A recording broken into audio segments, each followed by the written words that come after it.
Hey, what's up? The Brew Dude is back, here with another beer. So to continue the Kona Brewing 12 pack of 3 different variety beers, I am going to review now the Hanalei IPA. This here is also another beer that's brewed with passion fruit, orange, and guava with natural flavors added. This is a 4.5% alcohol by volume. It's actually less than the wheat beer. The wheat beer was like 5.7. So for an IPA at 4.5, we're talking about a session IPA, right? Or an XPA, right? Or whatever they name, or a double pale ale, or whatever the heck they name them. Kona Brewing, passion fruit orange, and guava. I actually like guava. I've made guava cider, which is actually really, really good. Wow, that's a lot of aromas. Think of guava, orange, and passion fruit. I guess it smells exactly of how it describes it, right? I do like that in a sense because a lot of times you buy a beer, right? And I think for those of you that don't drink beer a lot, when I say it smells like the passion fruit, like the orange, I don't expect it to taste like that. Because if we're going to have a beer taste exactly like the fruits, it's probably going to be some type of cider or perry or something, right? Beer is going to have its traditional flavor, which is bittersweet, very carbonated, depending on the style, but it's not going to have that juice taste.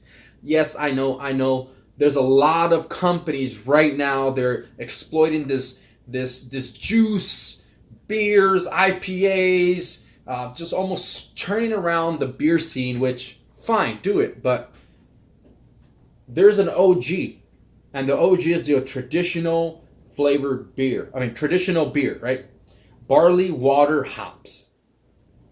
Let that yeast fall in there, or pitch some yeast, and then you got yourself some beer. Any other rendition is another rendition. Hey, it's nothing wrong with that. That's fine. Some people might like it, some people don't. I like to stick with the traditional, but I'm open to taste all. So let's go ahead and pour this bad boy. Looks very similar to the wheat ale. I know this isn't a compare or contrast. It's his own beer. Actually, for those of you that like different recreational activities that include some herbal healing, it actually has that aroma of some just kind of skunky, passion fruit, sweet. I wouldn't even say guava, but I do have that dullness, kind of musty taste, flavor of the guava. Maybe even a lime. All pushed into one single fruit and then just spritzed on top, and the zest just dropped in there. It's definitely complex, the aroma. I don't expect it to taste like that. Look at the head on that. It's hanging out. It's not that big, but it's small white bubbles, and it's lacing a little bit. Possibly because it's such low alcohol. The color, nice and clear, no sediment, small bubbles rising from the bottom to top. And now for the taste.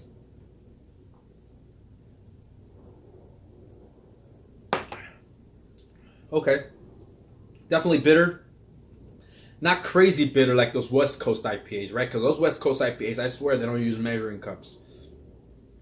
I know this is the West Coast, but I guess it's on the other side of the West Coast, right? Like, it's west, not even a coast, West Island, or whatever, but they actually use the measuring cup for these hops. And it has a nice balanced bitterness that comes in about mid-range. It ends very little bitterness, almost about 20% of whatever bitterness it had, it still stayed behind. 80% was gone. The beginning started with nice and sweet. Very, very medium bodied, you know, kind of slicky a little bit just because that IPA kind of residue because of all the different hops they used and maybe the passion fruit and everything else that contributed to the body a little bit. Carbonation was actually not as bad as I thought. It's not as high. It's a medium. Sometimes too high of a carbonation would just destroy the flavor of the beer and even the experience because it kind of gives it like a champagne.